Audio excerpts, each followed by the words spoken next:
मां काली का जन्म कैसे हुआ? देवी दुर्गा के शरीर से उत्पत्ति जब राक्षसों असुरों ने तीनों लोकों में अत्याचार बढ़ा दिया, महिषासुर, चंडमुंड, रक्तबीज और शुंभ निशुंभ जैसे असुर देवताओं को हराने लगे, तब देवताओं ने देवी दुर्गा से प्रार्थना की। देवी ने क्रोध से अपनी भ्रिकुटी कपोल के बीच का भाग सिकोड़ ली और उसी से एक भीषण काले वर्ण की अग्निशिखा जैसी शक्ति प्रकट हुई। वही शक्ति थी मां काली। मां काली का रूप मां काली का रूप अत्यंत भयानक और अद्भुत बताया गया है। शरीर का रंग गहरा नीला या श्याम, खुले बिखरे केश, लाल जिह्वा बाहर निकली हुई, गले में मनुष्यों के सिरों की माला, हाथों में तलवार, त्रिशूल और कटा हुआ मस्तक, शवों पर नृत्य करती हुई। उनका यह रूप सृजन के लिए विनाश का प्रतीक है, अर्थात वे बुराई को मिटाकर धर्म की रक्षा करती हैं। रक्तबीज वध की कथा। एक असुर था रक्तबीज, जिसकी एक बूंद रक्त गिरते ही उससे एक नया रक्तबीज पैदा हो जाता था। किसी देवता से वह नहीं मारा जा सकता था। तब देवी दुर्गा ने मां काली को बुलाया।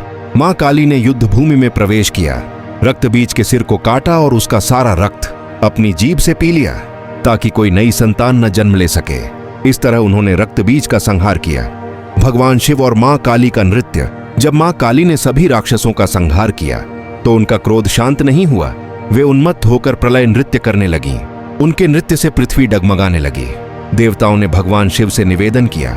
शिव ने जाकर मां काली के चरणों के नीचे लेट गए। जब काली ने देखा कि उन्होंने अपने पति शिव पर पैर रख दिया है तो उन्हें लज्जा आई और उन्होंने अपनी जिह्वा बाहर निकाल ली। यही दृश्य मां काली की प्रसिद्ध मूर्ति में दिखाया जाता है। मां काली का महत्व। मां काली समय काल की अधिष्ठात्री है। वह अहंकार, अज्ञान, पाप और भय का विनाश करती है। उनका भयानक रूप केवल बाहरी नहीं, वह हमारे भीतर की बुराइयों को समाप्त करने की शक्ति है। पूजा और आराधना। मां काली की पूजा विशेष रूप से कार्तिक अमावस्या, दिवाली की रात को की जाती है। वे भक्तों को भय, बंधन और अज्ञान से मुक्त करती हैं। उन्हें अद्याशक्ति, दक्षिणा काली, श्यामा काली आदि नामों से पूजा जाता है। वह आध्यात्मिक अर्थ। मां काली का अर्थ केवल विनाश नहीं है, वह परिवर्तन, शक्ति, मुक्ति और प्रेम की देवी है।